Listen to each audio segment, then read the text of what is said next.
नमस्कार दोस्तों, मैं सोनू जौहरी समीक्षा इंस्टीट्यूट में आपका स्वागत करता हूँ। एमपीपीएससी के बाद जो कैंडिडेट अभी इंटरव्यू देके निकले उनसे हम बात करते हैं इंटरव्यू का माहौल कैसा है। सबसे पहले सर का परिचय जानेंगे।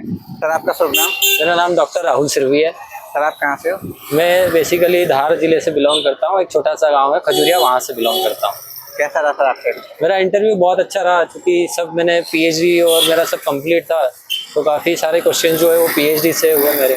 ओके, जैसे धार से कोई क्वेश्चन बना सर आपसे? धार से तो बेसिकली हमारे इधर की, चूँकि मेरा भूगर्भ शास्त्र है, तो बेसिक जियोलॉजी उस एरिया की पूछी गई। जियोलॉजी उसी एरिया की पूछी गई? हाँ, उस एरिया की पूछी। बाकी मेरा जो पीएचडी का जो थीसिस था और उसके अराउंड भी जो जियोलॉजी है जहाँ पर मैंने काम किया है, वहाँ से उन सब चीज़ों के संबंधित मैंने मुझसे पूछा गया है। जैसे कोई क्वेश्चन बता पाएंगे क्या क्या क्वेश्चन हुए जियोलॉजी से संबंधित? जियोलॉजी में तो चूंकि मेरी पीएचडी हुई थी, तो सबसे पहले मुझे पीएचडी पे टाइटल पूछा मेरा पीएचडी का। उसके अलावा टाइटल के अलावा भी मेरा जो एरिया है, स्टडी एरिया, उसके बारे में जानकारी ली। क्या क्या मिलता है वहाँ, क्या नहीं मिलता है वहाँ पर। फॉसिल्स के बारे में पूछा, जीवाश्म जो जिसको हम हिंदी में कहते हैं, उनके बारे में बात करी। फिर मेरा जो कंक्लूजन है वो पूछा। पेपर कितने हैं वो पूछा। कहाँ पर काम अभी कर रहे हो क्या नहीं, उन सब चीज़ों से संबंधित पूछा। फिर जिले से संबंधित जियोलॉजी, वहाँ पर फॉसिल कौन से मिलते हैं, क्या है, विषय से संबंधित भी काफ़ी सारे सवाल हुए हैं, जिसके अंदर हमको जो खनन किस तरीके से होता है उन सब चीज़ों के बारे में पूछा।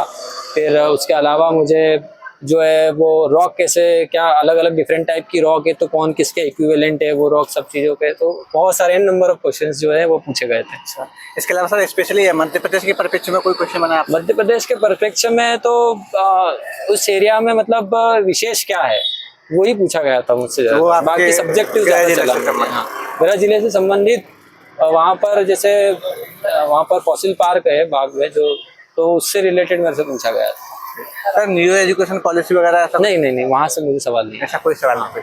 क्योंकि मेरे पास बहुत सारी दूसरी चीज़ें थी, जैसे पीएचडी वगैरह था, तो उसके कारण मुझे जो है पीएचडी से संबंधित और सब्जेक्ट से संबंधित ज़्यादा सवाल पूछे गए, रेदर देन कि एनईपी वगैरह, इनसे संबंधित कम सवाल पूछे गए। रॉक्स वगैरह पूछेगी सर आपको? हाँ, रॉक्स वगैरह के बारे में पूछा ना, कि कौन सी रॉक कहाँ मिलती है, इनका कंपोजिशन क्या होता है, कैसे तुम कैरेक्टराइज करते हो, एक्सआरडी जो एनालिसिस तुमने किया है पीएचडी में, तो किस तरीके से क्या है, वो सब चीज़ें मुझसे पूछी गई है। एमपी की माइनिंग वगैरह? मध्य प्रदेश में माइनिंग, जैसे कि भरवेली में जो माइनिंग होती है, वहाँ से संबंधित सवाल पूछा गया।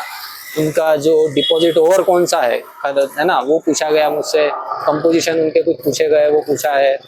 और उसके अलावा जो है मुझसे बाकी और कहाँ माइन है, मझगावा जो माइन से पन्ना डायमंड की, वहाँ से सवाल पूछे गए मुझसे।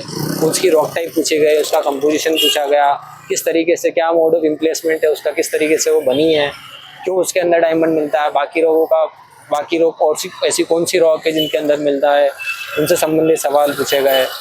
फिर माइनिंग मेथड से रिलेटेड सवाल पूछे गए। कोल माइनिंग से रिलेटेड कैसे वो अलग होती है दूसरे माइन से, उससे रिलेटेड सवाल पूछे गए। तो ये तमाम सवाल जो है मुझसे पूछे गए। काफी क्वेश्चन पूछे हैं आपसे? हाँ, काफ़ी सवाल। सर आपके पर्सनली हॉबी से संबंधित ऐसा कोई क्वेश्चन? हॉबी से संबंधित कोई क्वेश्चन और कोई क्वेश्चन जो आपको याद आ रहा है? फिलहाल तो मुझे अभी ये याद आ रहा है। कोई बात नहीं। सर आने वाले अभ्यर्थी को लिए कुछ सजेस्ट करेंगे? अभ्यर्थी को है कि कॉन्फिडेंट रहो, जो आपको आता है वो आप कॉन्फिडेंट रह के बोलो। आपने अगर प्रिपरेशन अच्छी की है, आपने अगर अच्छा काम किया है, सहायक अध्यापक के लिए जो बेसिक रिक्वायरमेंट होती है वो अगर आपने पूरी की है, पीएचडी अगर आपने किया है, तो डेफिनेटली आपको एक एज तो मिलता है उसका। तो वो आप अच्छे से करो। जिन्होंने पीएचडी नहीं की अभी तक, वो जल्दी से रजिस्टर करके और अपनी कंप्लीशन करें और कॉन्फिडेंट रहें। बस ये है कि वहाँ डरना नहीं, वो डराने के लिए नहीं बैठे हमें, वो हमसे नॉर्मल आप क्या जानते हैं, क्योंकि रिटर्न एग्जाम आप क्वालिफाई करके आए हो तो उनको ही पता है। तो बेसिक सवाल जो हैं उनके जो सब्जेक्ट से रिलेटेड होते हैं वही पूछते हैं। अगर वो भी नहीं है प्रिपरेशन, तो फिर आप सहायक प्राध्यापक बनने के कैसे बनेंगे? मतलब उसके लिए योग्य भी आपको होना चाहिए, और योग्यता आपको सिद्ध करना पड़ेगी आपके ज्ञान के। बहुत अच्छा लगा सर आपसे बात करके। आपको बहुत बहुत शुभकामनाएं। Thank you very much.